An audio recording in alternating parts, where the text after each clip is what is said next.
اللہ وبرکاتہ۔ میرے بھائیو کیسے آپ سب خیریت سے ہیں؟ اللہ پاک آپ سب سے محبت فرمائے۔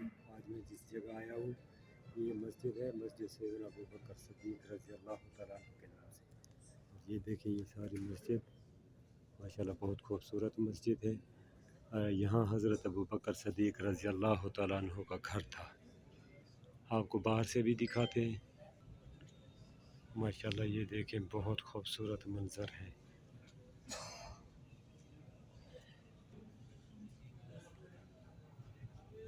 اور یہ ماشاءاللہ حاجی نماز کے لیے بیٹھے ہوئے ہیں، نماز کا انتظار کر رہے ہیں، ابھی اذان ہونے والی ہے۔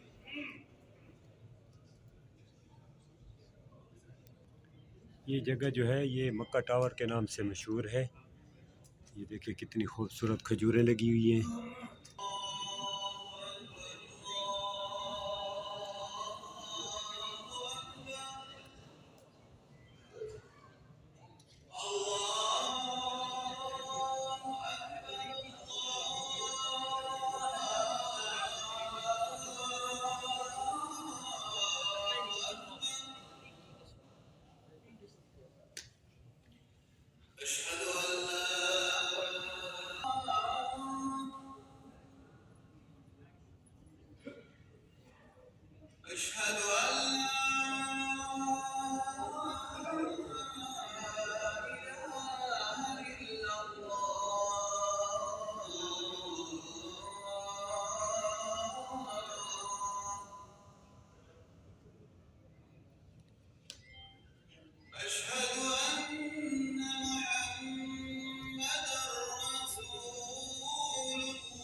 ماشاءاللہ الحمدللہ اذان ہو چکی ہے۔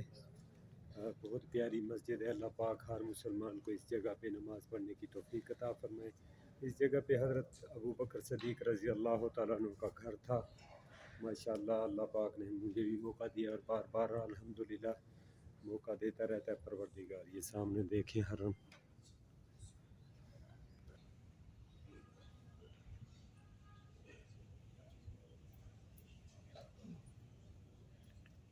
اللہ پاک ہر مسلمان کو مکہ مکرمہ اور مدینہ منورہ کی زیارت کرنا نصیب فرمائے۔ الحمدللہ حاجی جا رہے ہیں۔ اللہ پاک جتنے بھی مسلمان بیمار ہیں اللہ ان کو شفائے کاملہ عطا فرمائے۔ جو بے روزگار ہیں اللہ ان کو بہترین حلال رزق کمانے کی توفیق عطا فرمائے۔